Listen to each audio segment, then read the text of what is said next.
Install Android 10 on Realme 6 Pro via LineageOS 17.1.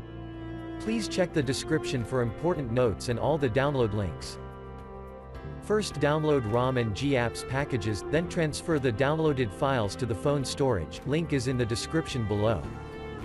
Step 2. Boot your device into TWRP recovery.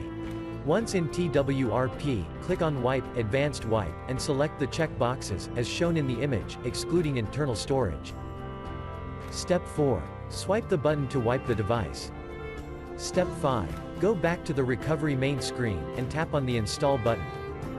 Step 6. Navigate to the storage, and select the ROM zip file.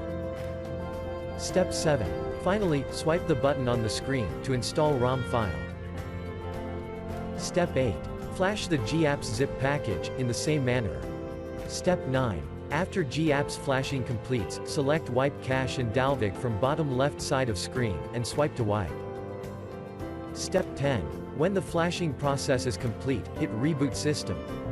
That's it, you have successfully installed the ROM on your device.